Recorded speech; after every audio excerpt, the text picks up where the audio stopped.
broadcast network, AFTERBUZZ TV. Over 20 million weekly downloads in over 150 countries, and your #1 source for after-show entertainment.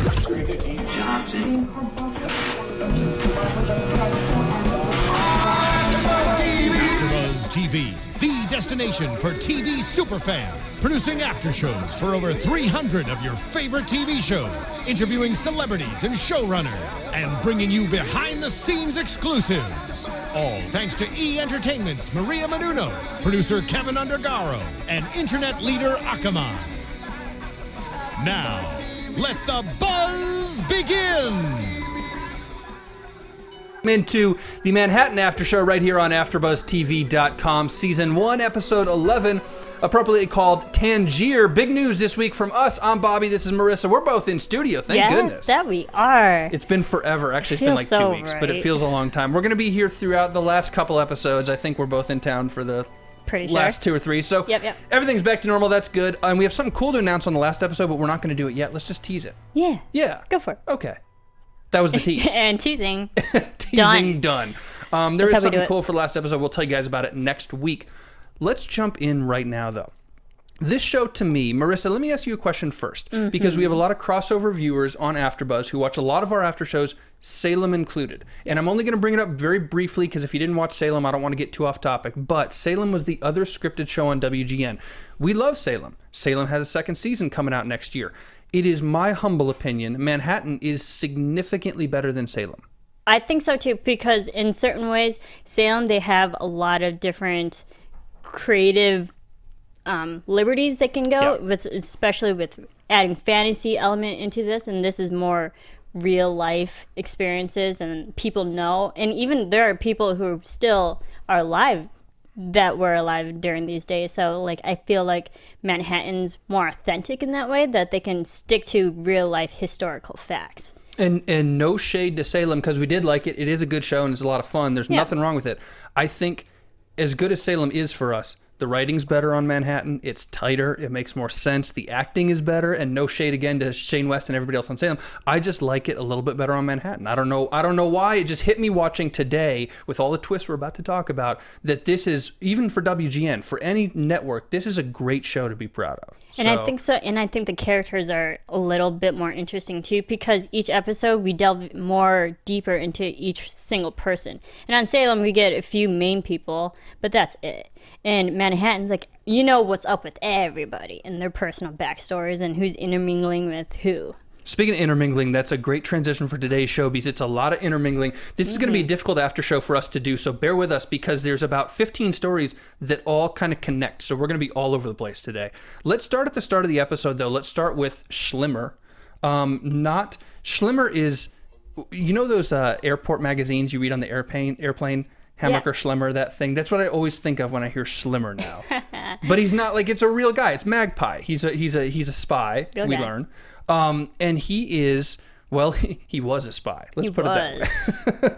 His wife is now dead. She's been executed. He's been executed. Apparently his head was sent in a box to Washington, D.C. What's in the box? It's kind of, I was amazed with how they started this episode, because that really set the tone for the rest of the episode. That was literally in the first 2-3 minutes. And so I wrote in my notes, heavy episode. We're about to, a lot of loyalties are going to be questioned in tonight's episode. And they're starting off, anyone who has any inkling of being a spy, you're going to be taken out. And I thought we were going to see Hitler. We didn't see Hitler. Maybe we still will. We mentioned it. They teased it. Hey, let's go shake the Fuhrer's hand. I lost it. I was like, we're going to see Hitler. We're going to see how they do it. Didn't happen. Nope. But that's okay. Nope. So Schlimmer's gone. Magpie's gone. Now, in America, that matters because he was their mole. He was their source of information. That won't be happening anymore. At least unless they get another way to do it. Oh. But let's use that with Colonel Cox now, because our interrogator, the guy we love to hate, who interrogated Sid, who interrogated Sid's wife, who is kind of in everything. He knows all the secrets of everybody. Which is a problem. He comes to Colonel Cox, demands microphones. Cox doesn't want to do it until the guy drops the name bomb on him and says, "Your superior general, your commanding officer, you know, we had dinner last night. I'm his buddy," and he's pissed.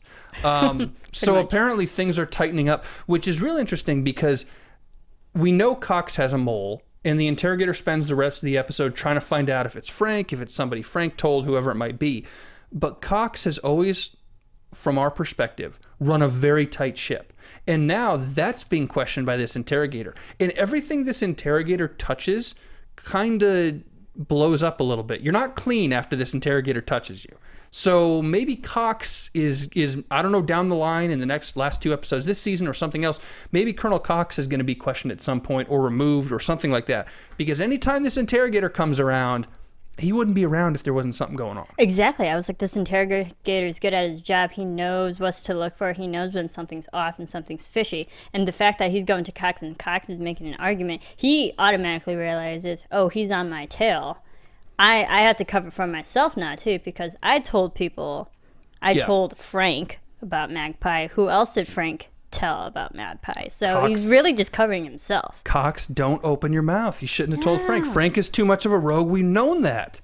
But whatever, it happened. So Cox is going to have that to worry about. We don't know how that's going to factor in, but let's talk Frank now, because then the interrogator goes to Frank, and we sort of see the interrogator work through Frank's team, and there's that interesting point, and I knew this was going to happen when I saw the scene before the interrogator said it. He said, who on your team is talking? Are you talking to, Fritz and Meeks and Paul and blah, blah, blah, blah, blah? Or is it your wife? Pause. Or is it your maid? Yeah. It's the maid. It's definitely the maid. It's got to be the maid. Well, you would think that, but also it shows who else knew about Frank's I think it's the maid. Infidelity. I think it's the maid. Remember that scene? But we haven't even seen Paloma. But remember, granted, she knows a lot of stuff, but... Remember, like 3rd episode in, 4th episode in, Frank was in the car talking all about what he does to Paloma. And at the time, we were like, oh, she doesn't understand English. That's so cute. He just wants to get it off. Yeah, sure, she doesn't understand English. She totally knew English. She went back and told, the cousin or whoever it was, the maid is a spy, or somebody with the maid is a spy. Something's going on there. I know that's a prediction very early on. Or that man who's been following Frank knows what's up too. And he knows that any secret that he told Paloma, maybe he also knows the secrets that he told Paloma. Maybe he actually heard what Frank was saying. So maybe not just Paloma and the maid, but maybe this mysterious guy who we still don't have his name. Maybe. I'm still a fan of Paloma. I think Paloma's dirty. I think you wouldn't write in that affair. It's a weird affair because Liza's so likable. And Frank, in a personal life way, was so likable. It wasn't like he was a jerk like Lancefield. So and Frank is old. Charlie's young. Maybe he gets caught up in an affair like he almost did with Helen. Yeah. Frank's been married a long time. He knows how the game works, and you wouldn't expect him to do that. So the fact that they wrote in that affair or that thing with Paloma makes me think that Paloma's got to come back at some point, or Paloma's cousin, or that guy who was talking to Paloma's cousin that we still don't know who that guy was. No, something. I agree, but the Paloma and the whole affair storyline would be an easy scapegoat to blame and be like, oh yeah, that's the easy out, that she's the most obvious. But I don't know, because we haven't seen Paloma, so it's hard to exactly say if it was Paloma who was the spy or not. I still think this mysterious guy who's been following Frank around and knows about Frank and Paloma, he might also be someone who's smart enough, who knows English, who knows what's going on in Manhattan, that he might be another spy. Yeah. Maybe everybody's a spy. Everyone, we can't trust anyone. That's the thing. Well, where's our first double agent? That's my question. When do we get the first double agent who's spying on the country he's actually spying on backwards to the first country? Yeah. Did it? I think I predicted this mysterious man who's following Frank is a double agent. Is a double agent. Yeah. Okay. We'll see. Maybe. I would love to see. Please be right, so I have something to go off of. Well, speaking of Frank, not spying-wise, we do have a couple interesting scenes with him. He sort of takes a back seat today, actually, in a lot of ways, to Paul's story, to Charlie's story, which is sort of new for Frank. He's been obviously a focal point as a leading character, but today he takes a little bit of a back seat. He does say one thing funny about Akley, when Akley is standing waiting to go on his trip, and we'll come back with Akley and Charlie, but before we do that with Frank, when he's standing waiting to go on his trip, and Frank says, what's it like to be a scientist without the science? And Akley immediately is like, what's it like to have a department without a department, which is brutal. Oh, but two men just going at it. Akley offers him. He says, "My door is always open," and Frank obviously shuts him out. I don't think Frank would ever come over in that circumstance. We know that him and Charlie are working together. Akley doesn't know that yet, but even so, Akley, I think, has this begrudging respect for Frank and says, "You're crazy. You're on your own team. We think what you're doing is wrong. Implosion doesn't work. Nobody respects you, but I know you're a good scientist. If you ever want to come over, I can use you. I may not like you or have to act like I like you, but I can still use you. But I gotta give it to Akley because we've been making all these episodes that Akley's the bad guy. He's just probably the most misinformed and the most misunderstood from the audience. I think obviously Lancefield is a bad guy. Yes. Lancefield has established that he's not a good man with good intentions. But we know Akley, he has to just be... He seems like he was forced onto that leadership role, and he doesn't. He's just making do with what he has. And I think that's a perfect description of Akley.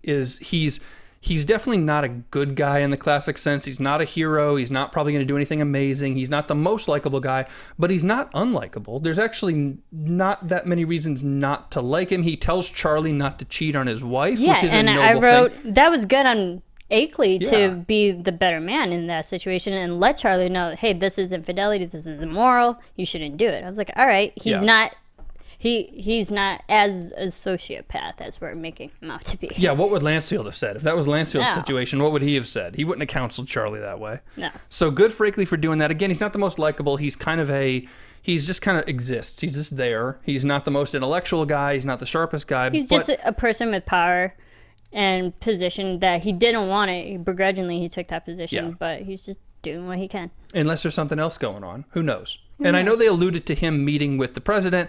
Obviously, this trip was not to go to the president, but he does have powerful connections if he's met with the president before. So maybe there is something else going on with Akley, good or bad. When you have that much power, Lord knows, but we don't know that yet. So I'll take him at face value and say he's not the worst guy in the world. No. Lancefield is. And I think there's a bigger story with Akley coming into the finale. Something is going to happen with him. Okay. He'll add more. Interesting. Let's talk a little bit about Babbitt now. Very briefly, maybe close the book on him. I don't know. Glenn apparently has left Frank's team. He's working for Oppenheimer and pushing papers. Is that a better position? Probably not. No. But a safer position? Probably yes. For Babbitt. I mean, we've seen the past episode with Babbitt questioning his loyalty to Frank and being like, no, I am a good person. I've always worked with you. I've always been by your side. But then to kind of not, I wouldn't say just up and leave, but easily take another position just to get away from everything.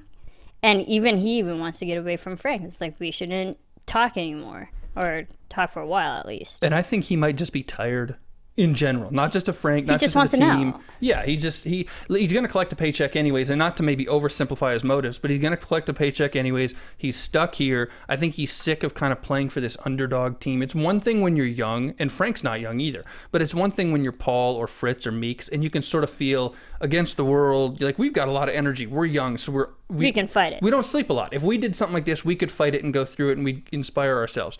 But when you're like 45, 50, 60, I think it probably gets, and I'm no 60-year-old, so I don't know from experience, but I'm guessing it gets a little more complicated. Just the simplest things, fighting uphill battles, being that outsider, you don't want to do it after a while. And I think Glenn might be there to say, dude, it's over. You know, like it's you. What you're doing may be noble, and it might even be right, but I can't play this game anymore because it's never going to happen for us. And Glenn can see reality.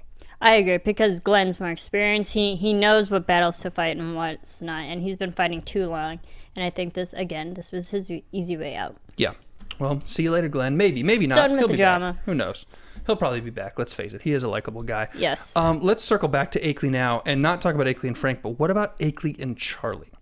So first thing, and we knew this was going to happen. This is a classic television thing where Akley comes in about Helen. And Charlie, of course, thinks the conversation is about working with Frank. I know you knew it too. It was going to be about Helen, obviously. Yeah. But we just get to see Charlie's reaction to how mortified he is. And Akley says this noble thing. I guess I will just get right down to it because this is the crux of the Akley-Charlie situation. Does Paul, at the end of the episode, end up telling Akley everything he needs to know? And that's the hard part, because the questions with Paul, and we'll definitely get into Paul's story, but I'm not sure if he told everything or just things that he's speculating that he thinks he knows. Yeah. I mean, and it's not really hard, substantial evidence he can go off of. It's just things that he's seen, rumor mills going around. I mean, he really doesn't have both sides of the story. He just has his own perspective. And Paul's also hurt. Paul has his perspective from being jaded himself. Hell hath no fury like a man scorned. Whoa, no, like a woman scorned. Like a woman scorned. He's definitely jaded now, but Let's not put those. He's very sensitive right now. Let's not even play that game. No. He's very, very sensitive right now. He is. No, he's totally heartbroken. Let's get to him in a minute. Let's not even. I got a lot to say about Paul. Let's leave that in the dirt for a minute. But let's do Charlie and Akley. So Lancefield has been hot on Charlie's tail for a while. And specifically about working with Frank.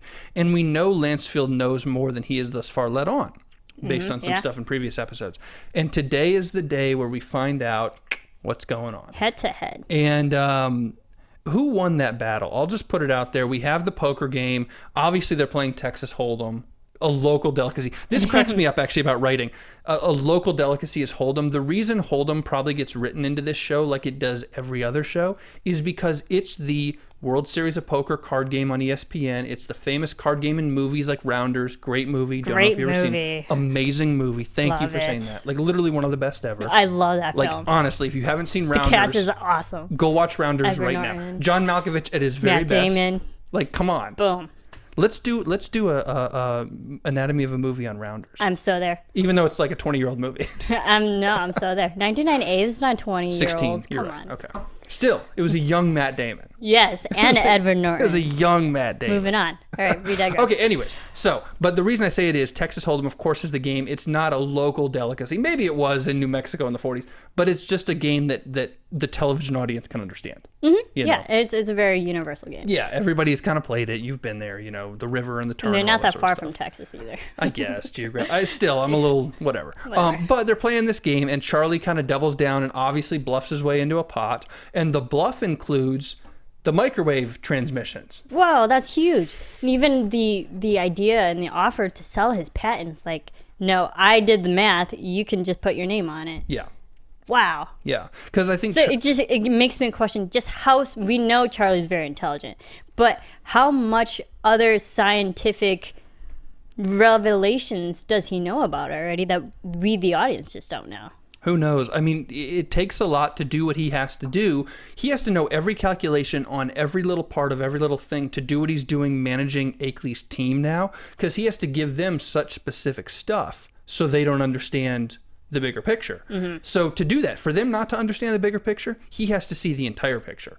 So for him to do that, and I know he's working with Frank who gets it too, but for him to do that, he needs to know everything about everything. So this is truly one of the smartest guys there. Absolutely, and intelligence-wise, and it also just reflects and parallels the whole going head-to-head against Tom, because we know that Tom is always like out to get Charlie, and this is just pretty much Charlie's very non-subtle way of showing, hey, you think you have something on me, but I'm gonna outsmart you either way you do it, whether we're playing game or whether it's in real life. I'm gonna smart you every single time. Well, who do you think won that matchup between Lancefield and Charlie? Because really? Yeah, I think so. Are you sure? I mean, I know Charlie punched him, and I know he sort of quote-unquote defended Abby's honor in a way, although it really necessarily wasn't about Abby. It was more about this Frank thing. But do you think by the end, when Lancefield walked off, said, "Did I wink?" and then walked off, do you still think Charlie won? I still think he did. Really? Because he's running terrified. He's horrified that Lancefield's going to turn him in. Well, Lancefield's also scared, too, to even threaten in the first place. That just comes from a place of insecurity. I think the danger, though, if Lancefield's dad owns U.S. Steel, if Lancefield has the connections he does, blah, blah, blah, I think He'll Lancefield... be fine. Yeah, he doesn't have much to lose. He doesn't have the same thing to lose as Charlie. Abby is very well connected, and we know this. Lancefield's very well connected, we know this. Charlie is an outsider and always has been. He might be smart, he might be capable, but he does not have the same connections. And he can't beat the army, he can't beat the government. Mm-hmm. Lancefield could land on his feet. So Lancefield doesn't have anything to lose, and he has everything to gain. And if it doesn't work out for him, I feel like he could shrug his shoulders and go work at U.S. Steel. Who cares? I mean, yes, that's very simple for Tom, but we know Charlie is too smart to let anything happen to him. And even if Tom keeps calling him out on his bluff, Charlie's too intelligent to keep fighting that off and be like, yes, I'm still going to have the upper hand on you. Charlie's not intelligent enough to prevent his wife from having an affair. Nope, apparently not. Just saying. But Charlie himself is smart enough to not let anything escalate to that point. We'll see, I guess. We'll see. It's good to see a punch thrown, though. And it's good to see Charlie be a man a little bit, like a stereotypical especially man. From the last episode when Abby was like, Tom put his hands on me and he did nothing. I was hoping for a scene where Charlie got to redeem himself for not doing anything. So now I'm glad just being a woman, having a man stand up for her, especially in a situation like that. Although she didn't really necessarily appreciate it. No. Yeah. No. But to have Charlie being not quite the a-hole as we were expecting him for not doing anything, he did do something. Yeah. So, I mean, I guess he gets props a point. to Charlie. Sure. Yeah. Okay. He had that. He gets a retweet. I give him that. Whatever. Sure. So, Lancefield and Poker we got with Charlie. Let's talk a little bit about Helen and Paul. And Charlie's a good transition point because Charlie and Helen break up. Notice the air quotes. They don't actually break up, in front of everybody, of course. But they break up in front of everybody, and Helen played it off real well. Yeah. Because of this supposed affair that they're not actually having, but everybody thought they were having. So they break up. But Helen and Paul, did you see a proposal coming from Paul? No. Not this soon. No. Well, first off, before we even get to the proposal on Paul, real quick sidebar, because it's in the very same scene, Fritz and Jeannie still doing well, it appears. Probably still not having sex. She's still charging him by the quarter hour. She charges him. Like, Fritz, dude, I know you're happy, and Jeannie seems like a very nice girl, but like, excuse my language, I'm sorry to say this, but you can't save a hoe. No, you can't. You can't. But you just can't. I know, but in fairness, we've all been there. Yes, no. In fairness, the story between Jeannie and Fritz is nothing compared to everything else that's going on. So I really don't mind it. No, it's total levity. And for all we know, in the season finale, he probably will save her, or not save her that she needs saving, but you know what I'm saying. She'll turn away from what she's been doing, and they'll be official or whatever it is. But it's just a funny sidebar. It is. It's good to see them doing well, and it's good to see Fritz happy, even if they're not having sex, and he's still paying for her time. Whatever. But happiness. Hey, listen, we all pay for happiness in a lot of ways. Some of us go to the spa, some of us go on vacation. Some of us pay for prostitutes. Exactly. Who are we to judge? Yeah. I mean, that's what Fritz had to do. That's what Fritz wants to do. Let the man do it. Yep. As long as he gets his work done, let him do it in his free time. Yep. or not do it. Just hang out. All right, moving on. Let's talk Paul and Helen. So the proposal, obviously it came out of nowhere. It was a little bizarre. Knowing Paul's history, when all the British guys came a couple episodes, we learned about Paul and the kid and all that situation. Right. Paul's not a marrying type. And I know the speech he gave was about, I've been running from everything. I've been running from myself. You're the one who makes me feel like I am. It was touching. Permission to be myself with you. That was really touching because we see Paul trying to be, even like joking at the beginning of the episode when he was with Helen. It's like, oh, you're so American, and assimilating to the American culture. Catbird seat. Catbird seat, yes. I feel this was Paul's way of trying to become more of himself and become more comfortable in his surroundings with the people he's with. And maybe he gets that with Helen. But does he get it with Helen, or is he just desperate, or is he just lonely? That's another thing. We've all been there. Like, are you really interested in that person, or are you just lonely, or do you have a lot of free time, or is it just there because of your social situation? And I feel like Paul... There are a lot of variables in this relationship, obviously. I feel like he convinced himself of something that wasn't actually there. And Helen was right to reject him, and Helen was right to not do it, and Helen's right because that's not her. But I don't think it's Paul either. I think he's lying to himself. I think, yes, this is coming from a place of desperation for Paul because he wants something so much that he's willing to propose for something that he thinks is there's the potential for a future. Yeah. But would it really be there? He wants it, but does he have it? That's the question. And I don't think he does. And I'm glad that Helen didn't really say yes and turn him down in that way, because we know as an audience member this is not Helen. And not at all. She's not the marrying type. Yeah, not at all. Definitely not Helen. She's not, from the very start of this episode, she's not the marrying type. When they go camping, she doesn't want the flower in her hair. She doesn't want any sort of memory. She doesn't even want to go in public for the date. She was nervous about that with the double with Fritz and Jeannie or whatever. So this is not for her. It's a weird story for Paul. I don't really understand.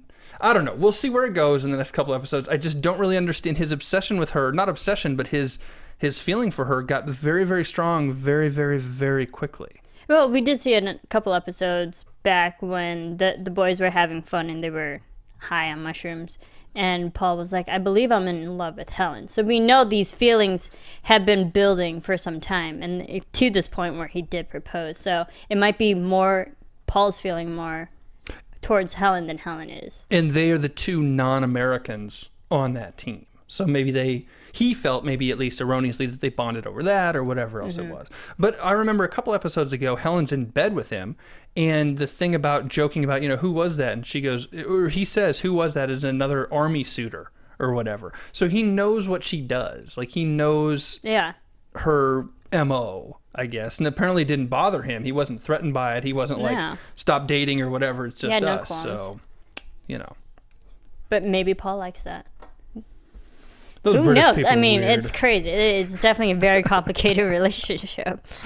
Hashtag true. it's complicated. Yeah, to put it bluntly. And then we've got the catbird seat, which is the interesting connection with Paul here. He hears at the start of He puts two and two together. Which is cool, I think. Yeah. He hears at the start of the thing Helen say catbird seat about implosion, and then by the end of the episode he hears Frank say catbird seat about implosion. Now, obviously, we make the connection that Paul did, that Helen got the phrase from Frank, which would make sense. But I have to feel like in the 40s, catbird seat might have been a very common phrase anyways. Yeah, so it's an idiom. I mean, we don't really say it nowadays. But it's plausible she could have gotten it elsewhere, and Frank could have used it coincidentally. Of course, in Los Alamos, nothing happens by accident.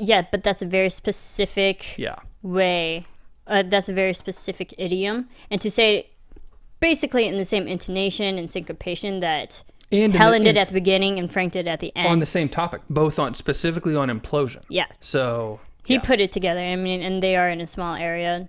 Only certain people know. He could really just pinpoint whoever was connected to that.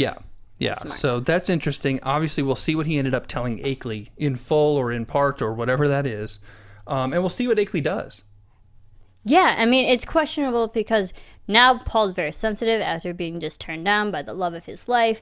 But my only thing is, where is Paul's loyalty now? Because we saw a few episodes back when Paul was threatening to leave Frank, and then Frank, helped him out in that. And then he's like, yes, go Team Implosion. He was all towards Frank. But now it seems like his loyalty has changed again. Yeah. So he's kind of gone rogue in that way. It's like, you do him wrong, he's going to switch to any team. Anybody who's going to be on his side. And it's another point that Paul has no idea what he wants and why he shouldn't have asked Helen to marry him, because he has no clue what he wants in his life. And he's jumping to conclusions. Yeah. He doesn't know everything. We should get him one of those Office Space jumping to conclusions mats. You remember those? Yeah. Okay, well, cool. I just wanted to add that. I don't know. All right, let's talk about Abby. They didn't have him back then, though. Let's talk about Abby and Elodie, our hot, lesbian love affair now, which has really grown. Abby's totally into it. I know we kind of debated the last few weeks about Elodie being a predator or Elodie manipulating Abby. Manipulation or not, right now, today, Abby's all the way in. So she's as culpable as Elodie is at this point if she wasn't already. Abby's the way in, to the point where she has a secret account with money in that she stored herself that Charlie doesn't even know about. So using her own personal stash to get away with Elodie. Whoa. Yeah, Abby's in. That's serious. That's serious. She's in. She's ready to go. They're playing this game, which was like not a poor person, but a 1940s pre-technology person's version of Google Maps. The Atlas. You're like, let's just put a pin in the Atlas. Let's look on paper. But that's how people, did it back then. Oh, it's no, like, I mean, they I want to travel the world. Where should we go? Yeah, they would have had to. You just can't like today, if we wanted to learn about Tangier, we'd go on Wikipedia. Or we'd go on some travel, advisor website or something, be like, well, let's see what Tangier's like. Back then, they're like, oh, well, let's just put a pin in the map and then let's maybe think what's going on. Yeah, but it's good that Elodie is more well-versed in the universe right now because she is European, she's French, she knows what's going on the other side of the world. Abby doesn't. So I'm glad that Elodie brought her perspective in it. She's like, no, we can't go here and here because the world is completely different and you don't know what's going on. Yeah, Abby's ignorant enough to suggest Albuquerque, which is 60 miles away. Yeah, which isn't far. People could find you. And then she's ignorant enough to suggest Paris, which has been destroyed or is being destroyed in the war. And then she probably has no idea who Franco is. When Elodie mentions Franco, Tangier's good. Franco left it open. It's for artists and stuff. Abby doesn't know who Franco is. And also, this is World War II, Tangier, Morocco. I mean, we have back in the year is 1943, but 1942, American and Britain were invading Morocco, and putting the American troops there. Yeah. So, I mean, there is the war going on, but that is a safe place because our men and our allies are there. Yeah, theoretically. But theoretically. I just wonder, well, let's cut to it at the very end then. Did Abby end up putting those papers in that little crawl space in the kitchen when she was getting wine for Elodie? Go. I think so, because when she went to go to Charlie, her arms were covering her, and, she was in very defensive mode, and she couldn't even speak. And she knew that she destroyed a really good relationship that she was building, and she knew what she did was wrong, but she did it. And she couldn't even allow herself to say it because she's so in shock that she even went with it. Oh, goodness. I mean, I'm surprised with Abby, though. I would say, I did not think she had the guts to do it. I didn't think she had the guts to do it either, but I think what ended up convincing her, she probably wasn't going to do it. And then when she went and got the wine for Elodie, she looked out the window. Do you remember that? And she saw the family. And she saw the mom and the dad and the two kids walking around. And it changed her. She was smiling, and then she looked at that, and she totally got very emotional. And then she looked at the crawl space. And I think as much as Abby doesn't know who she is, wants to rebel, has this thing with Elodie, is considering the romantic idea of traveling, I think deep down Abby still wants the white picket fence in the family. And she knows that if she can't get it with Elodie. She can't get it with Elodie, even in another country, especially in another country, even if they're accepted in their lifestyle or whatever in Tangier, she's not going to have the kids in the white picket fence. And she wants that, and the only way she gets that is with Charlie. And so her idea when she sees that family is, there's a life outside of this war. This war will end, and it will. Give it a couple of years. This war will end. There's a life to be had. He and I can settle down. And Abby, hint, breaking news, after the war, the economy gets really good again. Baby boomers, man. Baby boomers. So you're going to have a nice, if you stick with Charlie, you might have a nice little life Big in America. Family. Yeah, you might have a little white picket fence action here in America. And she doesn't know that, obviously. But no. I think that family sort of convinced her, was sort of the metaphor of, this is the life I still want to have. We can still celebrate all the things families celebrate. It doesn't seem like it now, but this family represents what I want. Yeah, and she has the potential to have that. And she's going to have to stick it with Charlie, even though giving up her relationship with Elodie. And she just picked priorities. As much as she's now into Elodie, and she's into Elodie, whether it's just physically or there's even a romantic interest there. We could debate whether you can be in love with two people at the same time. We don't have enough time to do that. I don't really think from Abby and Elodie it's really love. I think it's more lust. Just lust. And it's probably a friendship. And the idea, the idealization of having a better life and going somewhere else because they're stuck in this one area. I completely understand wanting to be somewhere else with someone that you're going to be happy with. Yeah. But eventually, right now, she has to just deal with what she has. And I think it was that realization she's not going to get it with Elodie. Which is, and cheating is never right. Having an affair is never right. But for Abby, from her perspective, maybe she just needs to understand Elodie was a diversion and a time passer. And even though that's not morally correct, it's in a weird way. She's a filler. Yeah, it's not defensible in that way, but in a weird way, you can understand maybe if Abby looks at it like that and say, we're passing time, I'm filling time, I'm seeking out companionship my husband doesn't and can't and won't give me right now. That doesn't make it right. No, but it doesn't. It still, at least you can maybe understand her motives as wrong as they are. But if the motive is true love, I'm not feeling it. And I don't think it's true love. Yeah. I think it's lust. Yeah. And the idea of loving what she can do, but not. And you have to weigh things as pros and cons. Not that we like Elodie, but we know Abby likes Elodie on some level. And that's okay. But we have to weigh Abby's infatuation or lust or whatever with Elodie with everybody's intense hate of Tom Lancefield. Everybody. Nobody likes that guy. No. So you've got Elodie and Abby, Tom Lancefield. I feel like this Who's better with each other? Yeah, and I think Tom Lancefield, as much as Abby might like Elodie, she hates Tom more, and she knows Charlie hates Tom more. So it's time for Tom to see you later. Yep. Yeah. Out. Peace. And they were gone. Got arrested. Yeah, well, see you later, Tom. Yep. Goodbye. And Elodie. As they say, vaya con Dios. Yeah. As Paloma would say, vaya con Dios. Speaking of that, let's do predictions. And now, your AFTERBUZZ TV predictions.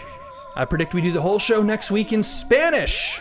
No, I'm just kidding. All right, let's do it. Can you speak Spanish? Yeah. Well, crap. You do Spanish. I'll do French. We'll try to talk to each other. Okay. There's enough cognates we could probably pick it up. Probably. Viewers, turning off the show left and right. And we do not provide subtitles.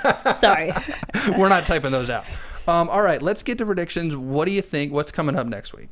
Oh, okay. So we just saw a little bit of Liza tonight. We know she has methylphenobarbital, which is barely any Liza. That's a good point. Which is a sedative, but we also know when she was talking to the people who had taken down that tree, she's a protester. So I think that's what she got in trouble for. Totally. We know that there was something in her past that got to question her mental stability, but we know now she's a protester. And she stands up, and I think she's going to find out about all this, because we see next episode in the previews that she's going to be talking to people and get people questioning everything that's going on. So she's going to be a big force next week and revealing everything that's going on in Manhattan. I think, prediction-wise, as much as I guess we can say we like Akley. Sure, we like him. We don't mind Akley. We tolerate him. We tolerate Akley. However, with Frank and Charlie working together, Akley can no longer be tolerated, especially when he knows whatever Paul ended up telling him, however much. So we have to find a way to get rid of Akley, and Charlie planting stuff on Tom to get rid of Tom, the same thing has to happen with Akley. They have to find a way to get rid of him, because as much as Akley has a begrudging respect for Tom, as much as Akley recognizes Charlie is smart, and as much as Akley is not as bad of a guy as we thought he was at the start of the season, he still is not going to be down for what's going on, especially under his watch as manager. Hell no. So we got to get rid of Akley at some point. Charlie has to flip up over Akley, plant something with him, get rid of him in some way. It's a game of chess. Yeah, have him transferred. Akley's got to go. I mean, well, yeah, I think a lot of people are going to go, because we're seeing team implosion slowly go away. Paul now and Babbitt, so no one's really left, and even Helen went to Team Charlie for the time being. But a lot of people are going to leave, and I think Akley's the next one to go. Whether it be because if it's for like spying, the penalty is execution. Yeah. And that's a serious offense. So a lot of people are going to leave. I think Akley's, yes, like you said, the next to go. The next to go. See you later.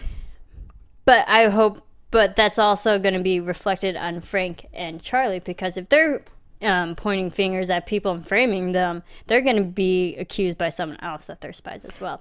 People are going to find out what's going on. Just total speculation. If we had to lose one between Frank and Charlie, who do you think we'd lose? Charlie. I do too. Yeah. Charlie. Yeah. Okay, good. And done. So we're in agreement. Yeah. All right. Okay. We can't lose Frank. He's not going anywhere. Yeah. And if we lose Fritz, I'm protesting. If we lose Fritz, if for some reason he gets called for spying or whatever and he goes, I go. If we lose Fritz, I'm gone. Just throwing it out there. Yeah. Well, I don't think we'll lose Fritz. I don't think we will either. You need the comic relief. He's a nice guy. He's too innocent of a person to That's what I'm saying. Pull that off. If we lose Fritz, whether he's wrongfully accused or whatever, if the storyline comes up and Fritz is the man with his head on the chopping block, I just won't even watch the rest of the episodes. I'm done. No, you would. I'm just trying to protest out there. I love Fritz. All right. Hey, that's it this week. We'll be back next week. We got 2 more episodes after this before the end of the season. So that's good. We have a lot coming up. Obviously, the next 2 weeks are going to be huge. I don't know what happened to my voice there. I got excited. Huge. Sorry. Really huge. All right. Hey, Twitter, Instagram, social media. Marisa, where can they find you? Everyone can follow me on Twitter and on Instagram at Serafini TV. Serafini TV. I'm on Twitter at Bobby DeMuro. Instagram at Mr. Bobby DeMuro. I gave up Snapchat. Did you now? I just got bored of it. Like, I was getting a ton of Snapchats. Thank you very much. But I just, it was wasting time. That's where I was a year and a half ago. God. Well, I am a year and a half behind you and a year and a half less intelligent. Guys, that's it this week on the Manhattan After Show on AfterBuzz. We'll see you a week from today for episode 12. See you then. From executive producers Maria Menounos, Kevin Undergaro, Phil Svitek, and the entire AfterBuzz TV staff, we would like to thank you for listening to the AfterBuzz TV network. To watch or listen to other after shows and post comments or questions, be sure to visit AfterBuzzTV.com. I'm Sir Richard Wentworth, and this has been a presentation of AfterBuzz TV. Buzz you later. The views expressed herein are those of the hosts only and do not necessarily reflect the views of AfterBuzz TV or its owners or principals.